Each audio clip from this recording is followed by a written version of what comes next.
Hello everyone, this is Giraffe. Today we are going to talk about Göbekli Tepe, an ancient ruin in Turkey. This site is located in the ancient city of Sanliurfa, Turkey. According to archaeologists, not just speculation, this stone complex was built 12,000 years ago. Isn't that right around the time when Atlantis supposedly went under? Exactly. That's 5,000 years earlier than the Sumerian civilization, 6,000 years earlier than Stonehenge, and 7,000 years earlier than the pyramids. So, if this stone complex really was left behind by a civilization, then human history just doubled in length. If human civilization can be pushed back to 12,000 years ago, then first of all, Atlantis becomes possible. And second, all those ancient Chinese myths and legends, they become possible too. Now, how do we know about 6,500 years ago for Sumer or 12,000 years ago for this site? The age of this ruin was determined using carbon-14 dating. Most of the time, geologists use a method called radioactive dating to determine the age of rock layers. And we also said that method is highly inaccurate. Carbon-14, though, it also uses radioactive decay, but is way more accurate than regular radioactive dating. How much more accurate? Very accurate. So, a lot of people might ask, if carbon-14 dating is this accurate, why don't they just use carbon-14 to date the rock layers? Well, they did try. They tested it. And what they found was all the rock layers came back the same age. That sent theologians, geologists, and archaeologists into an uproar. The theologians said, "See, I told you, the earth was created by God. So, all the rock layers being the same age, that makes perfect sense." But then the geologists jumped in and said, Whoa, hold your horses. The reason carbon-14 gives the same age for all rock layers is because of its limitations. Our rock layers, they are hundreds of millions, even billions of years old. If you use a method that maxes out at 60,000 years to measure them, of course, they are all going to come back as around 60,000 years, right? Then the archaeologists chimed in. Alright, you two, stop arguing. We will just keep digging, okay? For human civilization, whether it's 60,000 years or 12,000 years, carbon-14 is more than sufficient. So, how was this ancient site discovered in the first place? So, in 1995, a shepherd saw a big stone sticking out of the ground. He thought he would dig it up and take it home. But as he started digging, he couldn't reach the bottom. The stone was enormous, and as he kept digging, he noticed carvings on it. So, he immediately contacted the local village. The Turkish government took a look and went, "Wow, this is an ancient site." And they put out the news. As soon as the news broke, a very famous German archaeologist, Klaus Schmidt, showed up with his team. They came to investigate and said, "Wow, this is huge. This is a Neolithic site." But during their investigation, they realized that this site had actually been discovered much earlier, back in the 1963. At that time, it was found in a field not far from where the shepherd found his stone. They had uncovered a bunch of Stone Age artifacts, and archaeologists came to dig. But as they dug, they found that the area had been heavily damaged by years of farming, so they decided it had no archaeological value and abandoned it. This time though, the spot where the shepherd found the stone was a relative distance from that farm field, so it had been preserved much better. Starting in 1996, Schmidt led the German archaeological team to dig there, and he kept digging for the rest of his life, right up until his death in 2014. The site has been excavated for about 20 years now, and most of it is still buried. They estimate that if they keep going, it will take another 50 years to fully excavate everything. We might actually get to see it in our lifetime, but after Schmitz passed away, the excavation work stopped. Also, the site is located right near the Turkish-Syrian border. The area is war-torn, so many international organizations have stepped in to fund protection efforts. And that's also a major reason why the digging has been moving so slowly. It really does feel like everywhere around Syria is packed with amazing places. I really want to go. The prophets mentioned in the Bible actually came from a city right next to that site. Now, one of the biggest features of the site is the massive T-shaped pillars. A T-shaped pillar is basically a tall, vertical stone block with a horizontal stone slab on top. The tallest ones are nearly 6 meters high and weigh about 15 tons. So far, over 200 of these T-shaped pillars have been unearthed at the site. These stones were quarried from a long way off, transported here, and then assembled on location. The whole project would have required an enormous workforce. And back then, no wheels, no vehicles. These stones had to be moved by sheer manpower.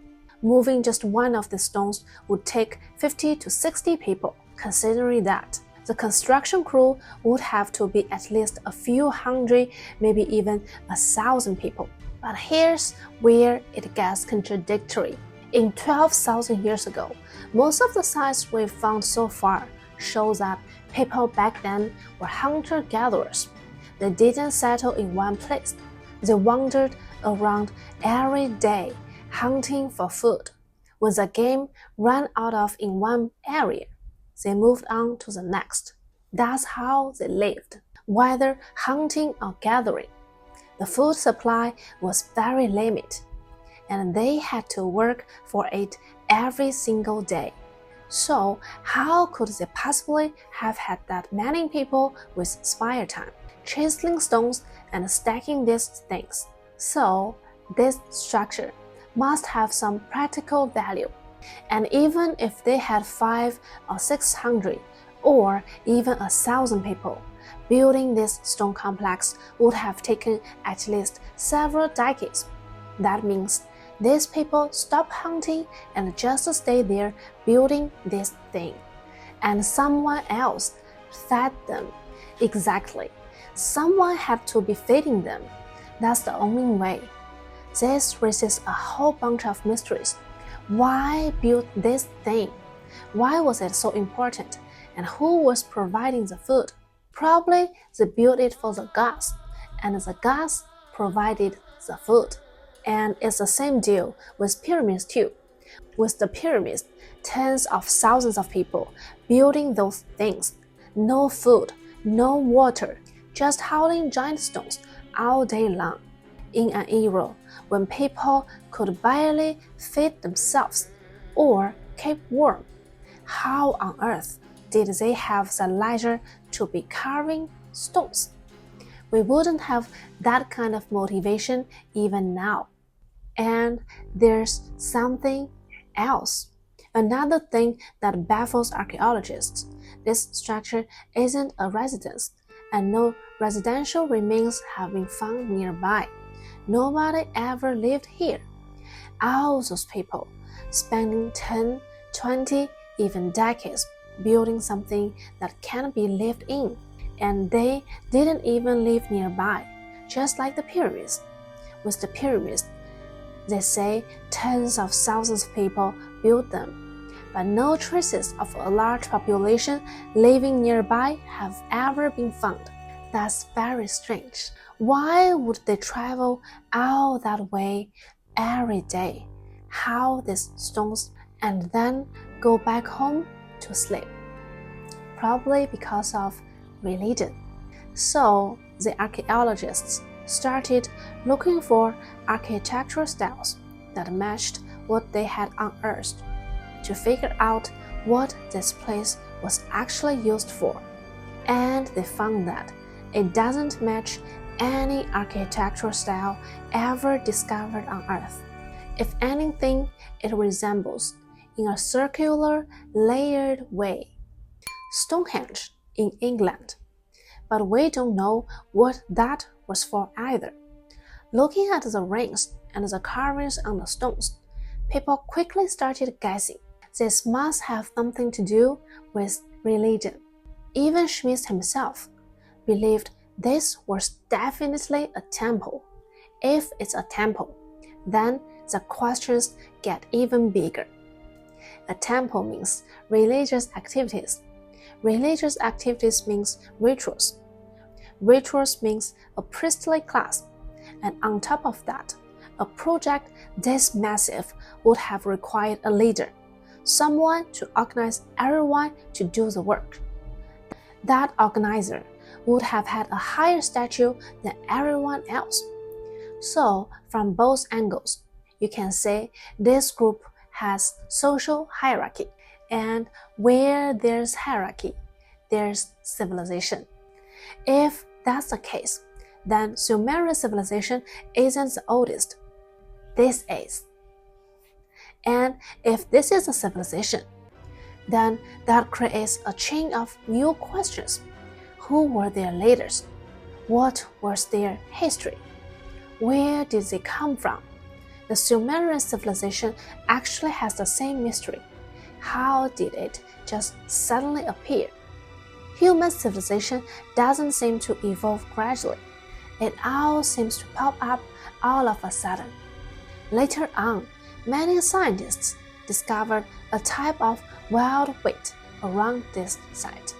The genes of this wild wheat are almost identical to most of the wheat we grow today. So this could be very well be the ancestor of the wheat we cultivate now. From this, they suddenly felt like something clicked. Agriculture is one of humanity's great singularities. Why did agriculture suddenly appear? Nobody knew. Now, it seems like we might have an answer. Agriculture was developed specifically to build this stone complex. These people, originally hunters, were forced to come together to build this structure, but with nothing to eat. What could they do? They had no choice but to figure out if they could find something that would provide a stable food supply. So they were compelled to develop agriculture. In other words, agriculture was actually born after religion. But that flips things around again. Why on earth were these people so determined to build this stone complex? I think there's only one possibility. This stone complex wasn't just a symbol of spiritual belief. It had practical value. Only then would these pragmatic, primitive people have gone to such extremes to build it. And it wasn't just only one leader saying, "Let's build this and we will have good weather," and everyone went along with it. They had to see results. They must have seen real effects. Otherwise, they wouldn't have kept at it for 10, 20, or even decades. So, right now, archaeologists are all guessing. What was that thing actually for? To analyze its purpose, many people have focused on the carvings on the stones. First, these T-shaped pillars all have carved human hands and belts. The hands are positioned just like this, and it's exactly the same pose as the statues on Easter Island. And the overall feel is very similar to those Easter Island statues, except these are flat stone slabs. So they immediately guessed each T-shaped pillar represented a person, an enormous person. The horizontal stone on top is the head, and the vertical one is the body. But there's the strange thing. The horizontal stones have no noses and no eyes. We might think, oh, maybe they found carving faces too troublesome, so they left them blank. But not far from here, a statue was unearthed, also from 12,000 years ago. That statue has the same hand pose, and it has a face with eyes, but no mouth. So the people back then clearly had the skill to carve faces. They deliberately chose not to carve them. It's highly possible that these beings simply don't have faces. Right, meaning their faces are hard to describe. So they just didn't depict them. And there's another issue with that statue. No mouth. Many people speculated that they communicated through consciousness. So they didn't need mouth. Now, another mystery about this stone complex is in an astonishingly well-preserved state. Quite a few 10,000-year-old artifacts have been found on Earth, but most are heavily weathered and eroded. Barely anything remains, but this site is different. When they excavated it, it was in perfect condition, just as it was when it was buried. That intact? Yes, that intact. So why was it preserved so well?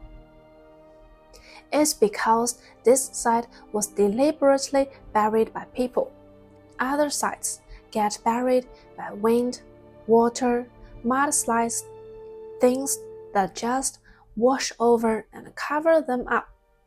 Not this one.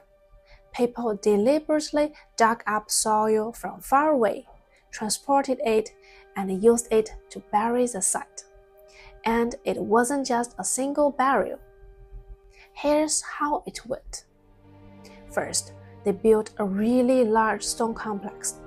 Then, less than 1,000 years later, they buried it completely with soil and built a smaller, identical one on top. A few hundred years later, they buried that one too and built an even smaller one. Then, after burying that smallest one, they never touched it again. What does that mean? Nobody knows what it means, but logically speaking, from the first build to the final burial, over 2,000 years passed. If human technology was advancing, you would expect them to build bigger each time, right? But no. They built smaller and cruder. It feels like their technology was regressing. And if technology was regressing, why bother burying the old one and building a new one? And what was the purpose of that final burial? It's like if you don't need it anymore, just abandon it. Why go through the trouble of burying it? It feels like they were trying to hide something. This place couldn't be exposed. It had to be concealed. An alien landmark? Maybe. It really could be non-earthly. Some alien civilization used this thing for something. And once they were done, they didn't want other civilizations on Earth at the time or anyone else to find it. So they buried it. From that perspective, this thing must have had practical value. Something without practical use wouldn't warrant that much soil and manpower just to bury it. According to our old textbooks, civilization definitely came before religion. First came hunting, then agriculture, which led to people settling down. Once they settled, something like religion emerged. But what if it was the other way around? Food was scarce, so religion emerged, which brought people together, and then came agriculture. Exactly. And that's exactly what this site is showing us. Religions came first, and then human agriculture and settlement followed. Actually, the Sumerian civilization we talked about before has the same characteristic. People appeared, and right away they had religion. So the religion they followed was probably based on a higher civilization. Right. What they worshipped was a higher civilization they had seen or heard about. They gained developments from that higher civilization, like agriculture and all kinds of progress. You get it. And even today, what we worship in religion is essentially something like a higher civilization. Yes, it's not about how powerful their energy is.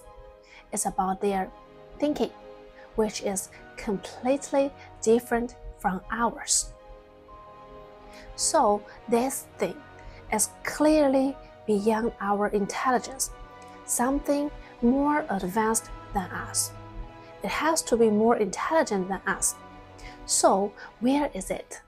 Have you noticed that the ancient people were extremely good at manipulating giant stones? Yes. This side is the same. Those T-shaped pillars, it feels completely out of proportion to their physical strength. The pyramids, 2.3 million blocks, each weighing as much as a car, the largest weighing 60 tons, and they moved them with apparent ease, with incredible precision. As time went on, as civilization advanced, the size of stones they could manipulate got smaller. They couldn't build these massive stone complexes or stone structures anymore. 2.3 million blocks, each placed with precision. After the base was set, they stacked them perfectly, aligning the apex with the exact center, the very tip of the pyramid, and the center of the base square are off by only 1 centimeter. So it was off a little, just a tiny bit. But that could be due to years of wind erosion or other factors. And its orientation to the cardinal directions is off by only a fraction. Even modern skyscrapers are hard to build that accurately, aren't they? Skyscrapers are easier. We use cement and steel, and they dry fast. Try stacking giant stones like that and see what happens. So, what was this thing actually for? Why did it catalyze human agriculture? And after agriculture emerged, human civilization developed rapidly. In other words, this was the real trigger that set off humanity's rapid development. What were they worshipping in there? What god were they bowing to? That wild weight. Maybe that god gave it to them. Could be. Maybe he brought seeds, scattered them on the ground, and showed them, look, you sow this, it grows, and you can eat it. And that's why they worshipped him, right? That's got to be it. Or maybe, if you didn't offer tribute, disaster would strike. That would also make people follow. That leads to one possibility about this stone complex. At the beginning, we mentioned that a major event happened 12,000 years ago. What was it? The Great Flood.